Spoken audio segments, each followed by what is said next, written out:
never in my life. I did 500,000. Oh man, that was a fun year.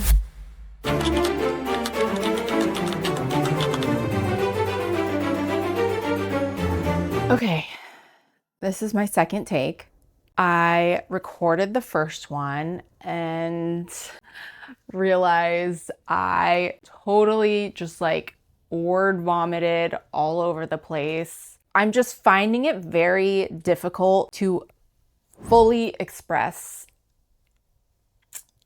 everything that happened. Basically, my whole life changed. And so even just going through, like I went through my Instagram archives and was like trying to kind of recall all the things that happened in like a chronological order. And something about that is just so unsatisfying because I'm like, yeah, but there was so much more to that, you know? But I zhuzhed up my notes a little bit. Let's try this again in a more organized way. So I want to walk you through 2019 from when I started. Actually, we'll backtrack a little bit. Probably like 2018. I started the business in 2019. And then by 2021, we had done over $1 million in revenue that year. So I just wanted to take you on that journey of my, I guess, most impactful wins and challenges and takeaways. I try not to give advice. I try really hard, even though a lot of times I really want to.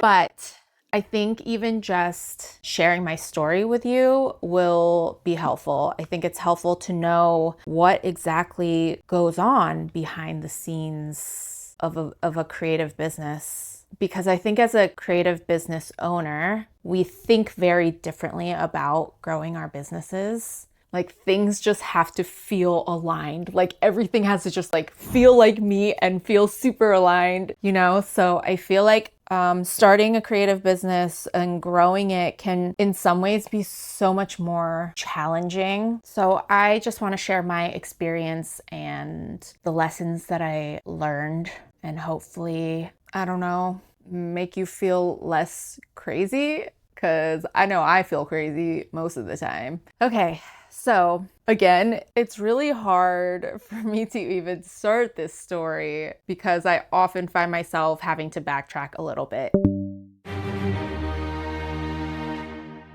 I'm Tiffany. I started a hair accessories brand called Chunks. I started it basically out of my basement in 2019 and it really popped off during the pandemic. We're really known for creating really joyful, colorful, quirky hair accessories, especially hair clips and hair claws. We are proudly and responsibly made in China, and you can find us in over 300 shops around the world, as well as our website and also some retailers like Sephora.com, Nordstrom, Lisa Says Ga, MoMA New York. Going back to what I was saying, before I get into Chunks, I always have to backtrack to and tell you a little bit about my previous business, which was a maker business. I hand dyed ombre tights from 2012 to 2018. I did a lot of craft shows. I was pretty depressed. I had no idea what I was doing, and I knew that I needed to change. So I closed that business in 2018 and took a year off, really to just reset. I intentionally knew that I needed to do that. I needed a break. I needed to just get back to creating for the sake of creating and not necessarily for money. I focused on my art practice. I've always loved textiles. I'm such a textile nerd. So I was making these weavings, these like really textured 3D shaped weavings. Yeah, I really just started to show my art around town that year and like do some installations, did an artist residency. But I think more importantly, that reset was just a time for me to get back to myself and even figure out like what I even liked again. Weaving is so therapeutic for me. You can just like totally zone out, and I would just weave and listen to podcasts and audiobooks because at that point I also had the idea of chunks. I can't remember exactly when I first came up with that idea, but I spent a lot of time while I was making art just thinking about it and learning about it and filling my brain, and also just like getting grounded. I didn't consciously know at the time that's what I was doing, but I do think looking back, I was like kind of energetically balancing myself because I can definitely be very impulsive and rushed, and something about making art and working with my hands has just always been very grounding for me. I also started to notice that pattern in my life, like before anything popped off, like I would go through this time period of like the calm before the storm, just like feeling calm and not feeling pressure to make money, which I was very thankful that at the time my then husband was able to cover us because we also had a young kid. And so that was also like a year to take off and just like be a mom too and not have to worry about, like, as long as I wasn't losing money, you know, we were fine. So it just seemed like a good idea from all angles. That's also when I started diving into self-development, which I think was really just an extension of like years of therapy. But I remember reading or listening to You Are a Badass by Jen Sincero, and that was like my gateway drug to self-help. And then I just like have never stopped. Even now, like I only read self-development or spiritual. I remember just like really resonating with that book in particular because she just like was in exactly the place that I was. That book took me on this road of just like consuming all of the content. You know, if I wanted to feel inspired, I read all of Brene Brown's books. Elizabeth Gilbert's Big Magic, that was a good one. I was also just learning about all the areas I felt like I needed to grow in from my previous business. I always tell people about Profit First because it helped me so much. It provided a very, very basic framework for how to manage money in the business, which is basically don't spend everything you make. You got to put away some for taxes and some for your cost of goods and some for your operating expenses. And you should also take out a part just for profit so that you have this budget allocated to each of these, you know, buckets, basically. That was so helpful. If I needed to learn something specific about photography or like building a website or something, I remember YouTubing a lot also. I was just taking in as much as I could, and it was just really helpful to get my mind to that place of like just thinking about it all the time while my hands were busy. I think there is something energetically in thinking about something and also like moving your body at the same time that aligns you. By the end of that year, I felt ready to like start chunks. I don't remember feeling nervous about it at all.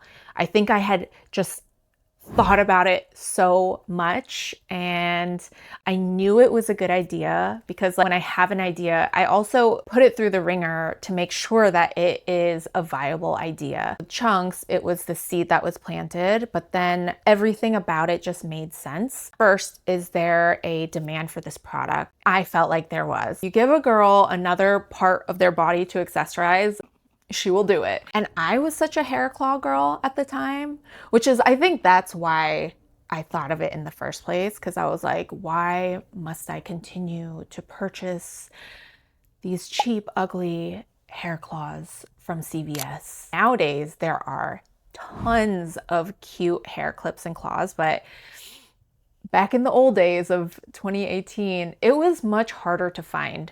There's definitely a gap in this market. Also, I saw the trend coming. 90s are coming back. Y2K, it's about to hit. And I feel like hair accessories, hair clips and claws especially, were such a big part of those eras, like starting in the 80s. And then they just like hadn't been refreshed in a long time. And then another part of it was looking around, and I only saw, maybe one or two other companies who were creating premium, cute hair accessories. I felt like I had a different take on them. Mine would be for a different customer at a different price point. I knew how to do the manufacturing. I found a really great partner, and the minimums were low and the cost per item. Yeah, the minimums were low. The turnaround was fairly quick. I think at that time, because hair accessories hadn't popped off, like they were like waiting for orders, and the turnaround time was like 3 weeks or something crazy. It was just such a convenient product because they were small. So it was easy to store and ship. There weren't size runs. Like for instance, if you design clothes or like rings or something, every style has to have multiple sizes. That increases your SKU count by a lot. So those were just things I didn't have to deal with, and like it really just checked all the boxes, and I was really excited to start it. What I would say for that year of 2018, my big wins, it was a total mindset shift that I had made. I knew that's what I had to work on. I did not have a growth mindset with money or with marketing. I suck at money and I suck at marketing. I don't want to do it, and like I hate selling stuff. That was a big win for that year, was just starting that work of like peeling back the layers of where that mindset came from. And, at its core, it really was just like about self-worth, why I thought I didn't deserve this. I think that was such a big win because for that year, like I was really able to start loving the process again and not having to focus on the outcome. The challenges of that year was like the transitional time, and transitional times are always hard because you never know what is going to happen. Also, just the work that I had to start once I became aware of all those limited beliefs. It's like so great to become aware of these things that you want to improve, but then to actually have to do the work can be very difficult. But for me, I really like to learn about myself, even if it's like you have to look at the hard shit. I just think it's really interesting. I think about myself a lot, like it borders on narcissism. My big takeaway from that year was if you want to change something, you have to first become aware of it. Once the internal shifts start happening, things just manifest externally. You know what I mean? Like once it starts happening on the inside, it shows up on the outside. That's just the rule. I've decided that's just how works. So then at the start of 2019, I was like getting all my stuff together. And that was like the fun part, designing the packaging and the products and like the logo and taking photos and like getting your first batch of inventory in is so exciting. So all of that I was having a ton of fun with. Oh yeah, also when it came to the time of purchasing inventory, I had left my previous business in debt. I think I was like in debt maybe like, I don't know, $5,000-$10,000.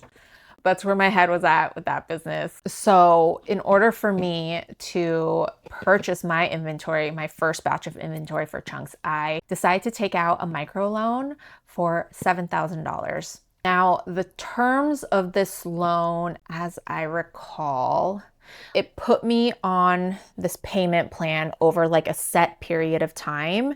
And then it like gave me the amount of interest that I would end up paying. And I felt comfortable with that. I made that my goal for the year, was just like, can I make sure that I can make these repayments every month? I just need to pay back the $7,000. So I started with a very small vision. I had really no expectations going into Chunks. I wanted to stay in that place of just like feeling open, having fun with the process. And so I really tried to like not put pressure on myself to like sell right away.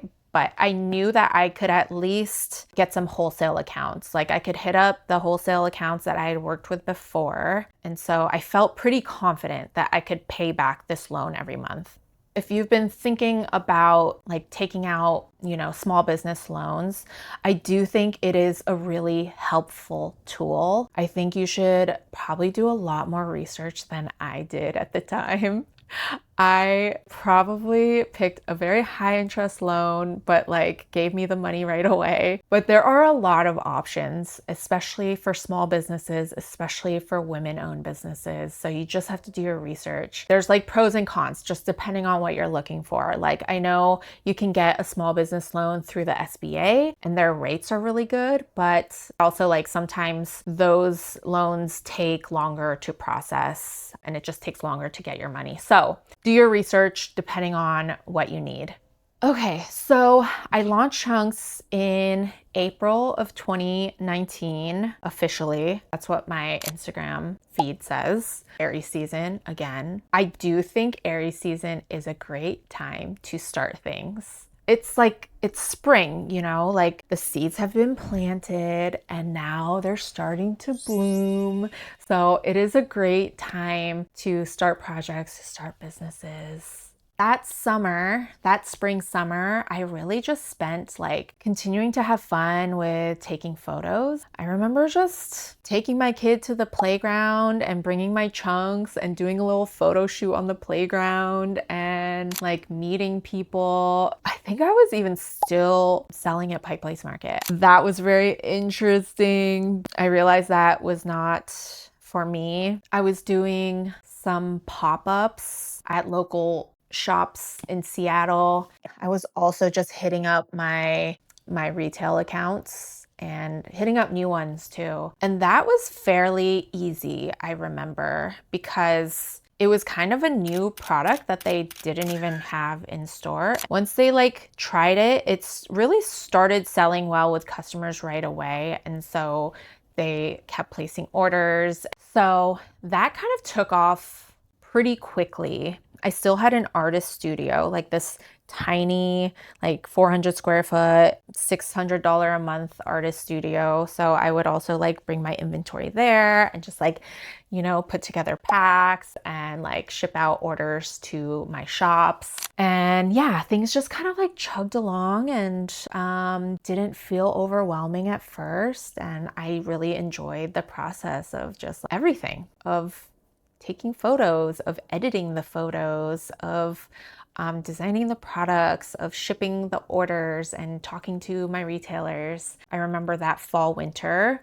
I was doing more pop-ups, like some K-beauty brands were approaching me to do giveaways. Like that was giveaway era. So I started to do those. That was really fun. I had an Instagram account also, and I was just having fun with that too. Instead of seeing it like another job, I was like, let me just show what I'm already doing. As much as I could just work it into my day and pretend like I am just sharing it with a friend. That's how I approached it, and it made it much easier to feel casual with it. It was such a great way to connect with my early customers. I remember I would have full-on life conversations with these people that I just met over Instagram, or like I met at a pop-up and then they followed me.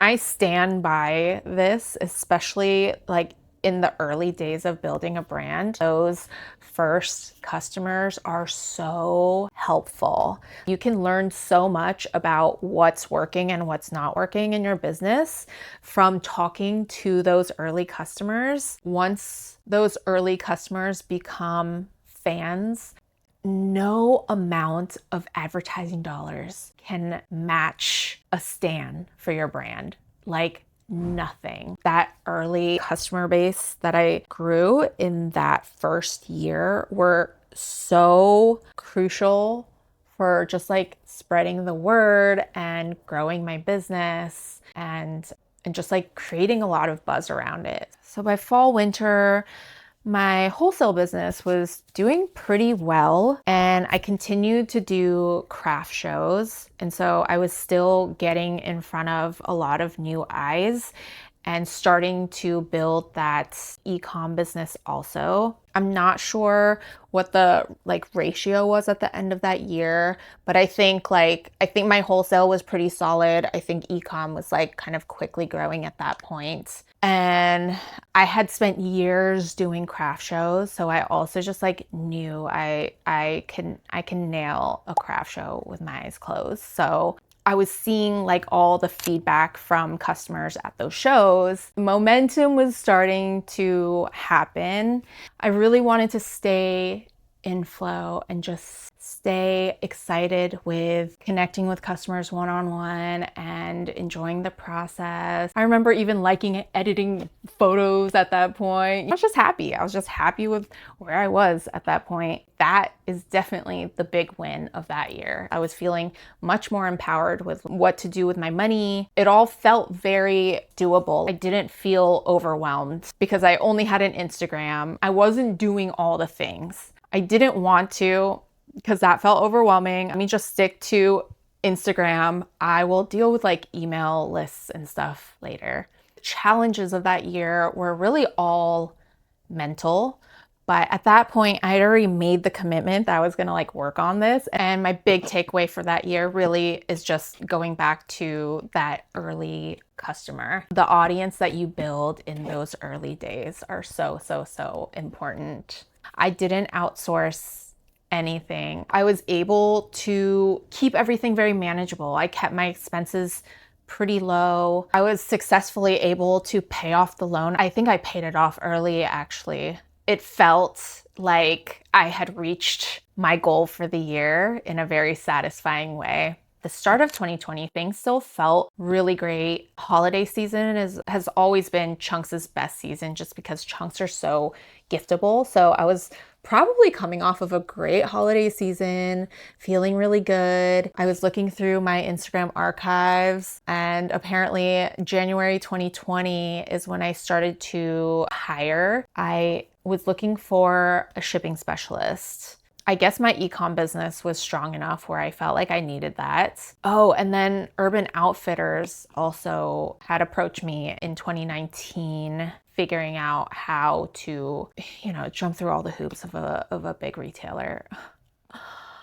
I remember the first time I saw that like packing manual, like they have very specific rules on how you have to pack and ship things. And I literally wanted to puke, just like 100 pages or something insane. So in under a year, like all this organic buzz had already started. Then obviously very shortly, between February and March, shit got real. But also there was a lot happening in life. Like we put an offer in on a house and ended up closing on that house March 20th. I literally felt like freaking Indiana Jones, like sliding under that door and grabbing his hat at the last minute. Like that's what it felt like. Like we bought this house and then everything shut down. We bought it because it had this big basement, and that was the plan all along, was to use this basement for my business.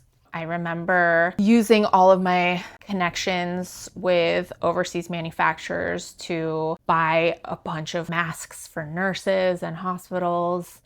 Obviously that shit was really like just scary for all of us, but that summer, I remember really realizing that the pandemic was having a huge effect on the business in a positive way. There were a lot of factors that went into this. We had already been building this momentum, but then pandemic shopping completely changed. Everything was on Zoom, so everything was like here up. No one was getting haircuts, so that was perfect for Chunks. People were not spending money on, dresses. They were buying sweats and hair clips, apparently. They were only 20 bucks. So you could send this really cute, new, colorful thing to your sister who you haven't seen in a long time. And then also, that was when all of that AAPI stuff started popping off too. So I think because of COVID, that like spurred a lot of like anti-Asian sentiment, and there was like violent things happening. And so I definitely felt the support of AAPI businesses and also small businesses, because I think people were also just in a very community oriented mind and like really into supporting small business. The Y2K 90s trend, like it hit. It hit. I guess it was gonna hit, and it was hitting. I also created our checker claw. Well, the first version of our checker claw. And I think that was, yeah, I think 2020. Yes, 2020 was when checker like hit. The checker claw started going viral, and then Chunks started picking up a lot of media attention and press because it was on trend, because it was API owned, and I was talking about proudly and responsibly made in China. That was a wild summer. My IG, like I remember like my Instagram followers were increasing by like 1,000 a day. TikTok also started popping off. So at that point I got on there too and was just like, you know, doing a little thing. And then that was the summer that I also did my first $50,000 day. I remember exactly where I was in the house, like the weather outside. It really felt like, oh wow, like this is the next level that I knew I could get to. And this is a huge milestone.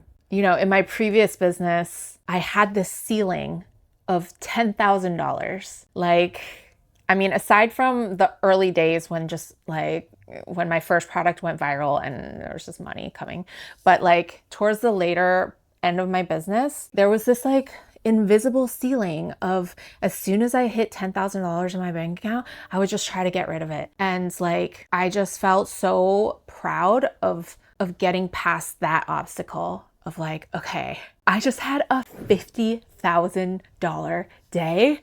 I am not gonna this up this time. I mean, I did buy a car. I bought a car used, okay? I did go on like a little splurge shopping spree, but like it wasn't anything crazy. And I paid off my student loans very, very quickly. Like I think I came out of school with, I don't know, maybe $80,000 of debt. And 10 years later, it was only like $70,000. But then I think that summer, I was able to pay off the whole thing. I'm not super sentimental or into milestones, but those two things I remember. The rest of that year, because things were growing so quickly, I was also trying to continue learning. So I was still like listening to every podcast, listening to so many books, like all the books. If you tell me a book, I've probably read it. I also signed up for my first coaching. Well, it was a virtual mastermind.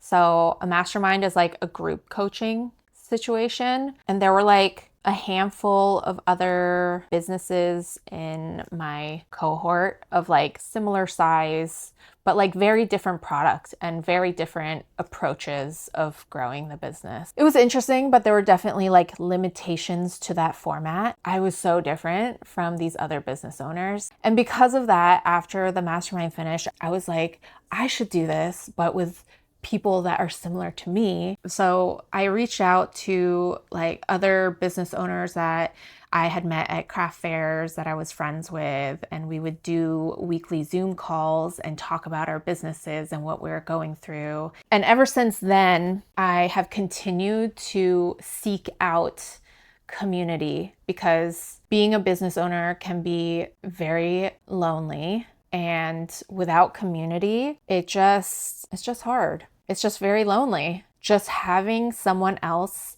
say like, dude, I know what you're going through helps so much. That's also one thing that I took away from my previous business too, is like I was so antisocial in my previous business and it was not good for my headspace. So community for sure. Not only with your audience, but like for yourself, for support. That winter is when I started going down my spiritual rabbit hole. I give all the credit to my ex-husband because he was like, have you heard of the Gaia channel? So the Gaia channel is this channel on Amazon Prime, and it's just like all metaphysical stuff. We kind of started watching it just as like, what in the world is this? But very quickly, it resonated so hard with me. The first thing that I watched on there, I was like, this is all true. I know this to be true. I just had never been exposed to any like spirituality growing up. Something just like really clicked for me. There's so many flavors of woo-woo, so you can go down the rabbit hole in so many different ways. I was immersed because I just found it so fascinating. And there were even things at the time that I was like, wow, this is so out there, but I'm still very interested in learning about galactic confederations of aliens. But even like entry level woo-woo things like manifestation, I already believed in that. I just didn't understand it, but I believed in it because I had experienced it. And again, like I hadn't been exposed to any spirituality, but things happened to me that like I just had this sense that it wasn't just random, it wasn't just coincidence, it wasn't just all these bad things happening at once or all these good things happening at once. Like something was coming together and there were patterns that I was seeing in my life. That's what was happening on the side of my business, which quickly became an obsession. Anyway, I ended that year doing $500,000 in revenue. So I more than 10x'd from my first year. From April 2019 to the end of that year, I had done like 45K in revenue. And then 2020, I did $500,000. Like never in my life. Like that was the win, period. Like that was my big win for the year. Our checker claw had gone viral and all this growth was 100% free range organic. People were just so stoked over Chunks. I think the big challenges of that year was, okay, now I got to step up to the plate, you know? And so that, I mean, I think it planted the seed of like, can I do this? Can I handle this now? I can't f it up. My big takeaway is like, no matter what, you don't know what's going to happen. Oftentimes, I think that's a scary thing, but just as equally, it can be a really amazing thing. I think being able to navigate the uncertainty of unpredictable things happening, just the ability to navigate that is more important than being prepared for every situation. Okay, 2021. So 2021 was also a really huge year. Oh man, that was a fun year. So I left 2020 having hired a few people. I think I had maybe like 1 or 2 shipping specialists, and I think I hired a virtual assistant based out of the Philippines who also was my customer service person and like inbox manager. And she's still with me today. She's our production manager today.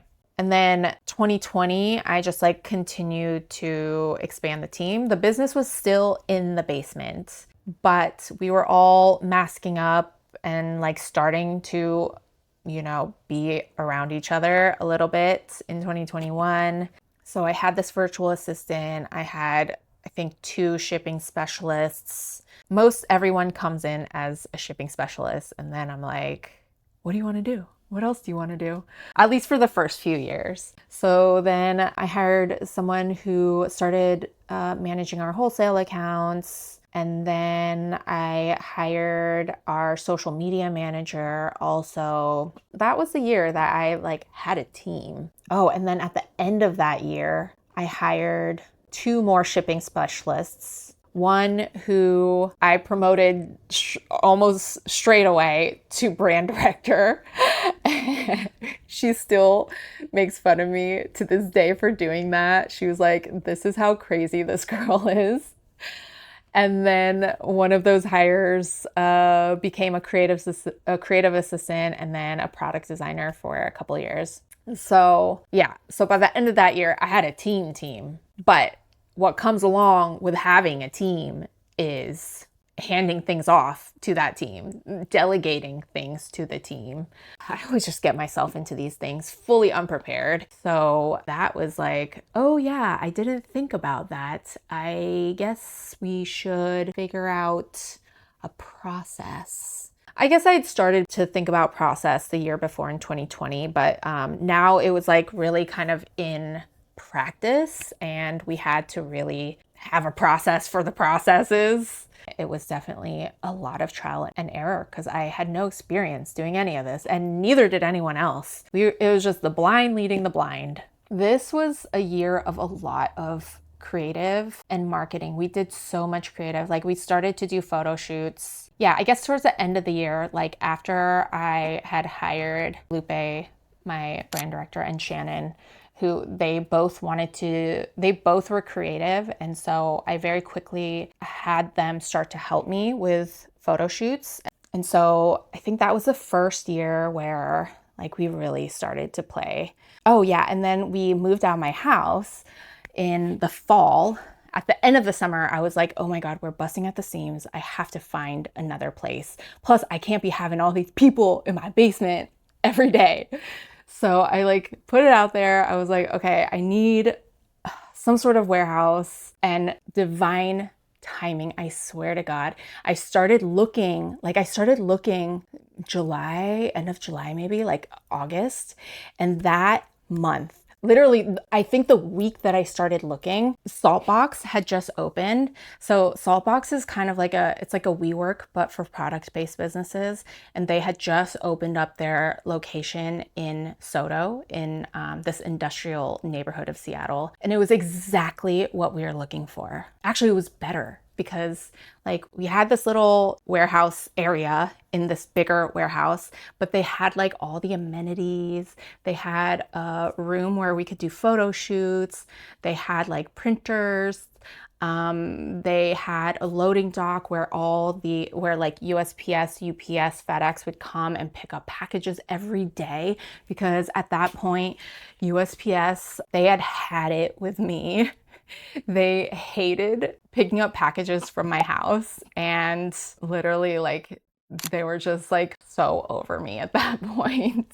So that was like perfect timing. I continued to work with coaches, like different kinds of coaches. Yeah, I think that was the year, the bigger that my team got, the more that our sales increased.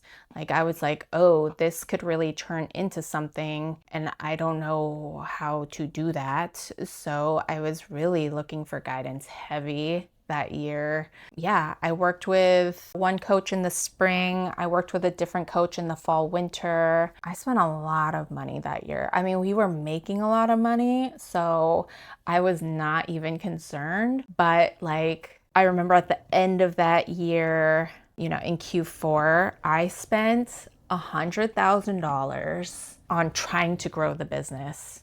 So I spent $30K on a rebrand. I was like, I should probably hire a professional graphic designer to, make us look more professional. I don't know. Then I spent $30,000 on an email marketing agency, which Lupe also makes fun of me for, because I literally just responded to a cold email. Like they just cold emailed me, and I was like, sure, I'll hop on a call. Yeah, I'll give you $30,000. And then I spent $30K on a business consultant who, like, the purpose of that was to kind of like roadmap out the next year or two. It's really hard to measure the return of all those things, but I will say I learned my lesson. That was really the first time that I had done like a legit rebrand, had worked with graphic designers. I remember Lupe and I were kind of doing that together, and neither of us had done that before, even though we're both very creative. But like just that process of like working with other people, like outside of your business, was just a new thing for me. And working with any kind of agency was definitely new for me. I felt very fancy at the time, but I also was like very aware that I had no idea what I was doing. Email marketing, right. I was like, okay, well, we did a good job with the Instagram and with the TikTok. We have been really neglecting our email marketing, which I hear is very important. So let me figure that out. Yeah. So that was just like 2021 was just like the beginning of starting like just trying things with other people. This was the first time that I really had like a team. And building a team is its whole thing for sure. And that's like one of the biggest things that I've learned about through this business. But in 2021, I think I was just having fun. I was just having fun with my new team. Oh, and then I remember Lupe was like, we were doing all these photo shoots in Seattle, which is really hard to do because the creative is very limited in Seattle, at least for the creative that we like to do. And then I remember Lupe coming in and she was like, I am moving to New York. And I was like, no. But then very quickly I was like, oh, okay, actually, this is perfect. I'm just going to promote you to be our brand director and you can do all of our creative in New York. Great, problem solved. So that was a transition. I think she was like equally nervous to dive into that because she was like, I was just a shipping specialist 2 weeks ago. So like, what am I doing? Like, what do you want me to do? But that was the start of like some really awesome photo shoots. Like Lupe is really great at what she does. And I think like she started to see that too. Our creative definitely like went to a next level in that year. I think people were starting to do events again and like everyone was so hungry for like human contact. I signed up to do a Renegade or like a West Coast Craft in San Francisco and I signed up, I did it by myself. I just rented like a half booth and did it all myself because like I had done craft shows for years. But good Lord, it was so insane because at that point, like there was just so much buzz around chunks. And I did $20,000 at the end of that show, which literally was so much more than I'd ever made at a craft show. Like I was ringing up by myself $10,000 a day. I was like half crying from like just like this is so amazing and unbelievable. And I was half crying because like I literally had no time to breathe and I hadn't gone to the bathroom or drank water in like 12 hours. So by the end of 2021, we had done $1.2 million. We more than doubled what we did the previous year and we surpassed $1 million. Like that was also a next level moment of like, I'm just gonna let this settle and allow myself to believe it. Because if you told me that this is what I would be able to accomplish, I would not have believed it. My biggest win from that year was really just like as challenging as it was to build a team, especially with just none of us having any experience. We also had a lot of fun. And that was an experience that I had never had before. That was like such a creative year. We spent probably way more money than we should have doing that creative, but we learned a lot. I feel like that's when we started to figure out what we were doing. It no longer felt like a business that I ran out of my house and took pictures in the living room. It started to feel like a brand with a voice. The challenges that year was that it was a very expensive learning year. I've often joked with other business owners about our lessons being very expensive. I think that sometimes, it's just gonna happen. You're just gonna make very expensive mistakes unless you watch my videos and avoid those mistakes. Building a team also, I keep talking about the team, but like that continues to be one of the most challenging things of owning a business that you might not necessarily like expect, but you really realize how different we all are. Like we all have different strengths and weaknesses, obviously, but we all have different motivations. We also just have like different levels of ambition and like initiative and self-confidence, and it all comes to work. And on top of that, building out a way that we are all communicating, like making sure that we are all doing our own thing and we know what we're doing, but we also like have to be on the same page. My big takeaway, I wish I did. I wish I spent more time like really building out my knowledge of like fundamental financial knowledge, financial concepts. I could have told you, like the definitions of profit and margin and like, what expenses are included, the calculation of cost of goods to wholesale pricing to retail pricing. But there were some fundamental financial concepts that I really did not understand in the context of the business. And I wish I did, because that also really paints a picture of your business in a completely different way. We also spent a lot of money that year, again, like I was saying. And if I had a better understanding of how those expenses affected the business, I might have made different decisions. I grew very quickly, so I didn't know why I even needed to be responsible with my money. I know, it sounds crazy, but you don't know what you don't know, you know? And it was something that I was happy to like think about later, because again, finances were always something that I didn't feel confident in. So I just really leaned into creative, and I was like, okay, well, our bank account feels really good, so I'm sure it'll be fine if we spend on this. I was still, going with the profit first concepts of like bucketing money.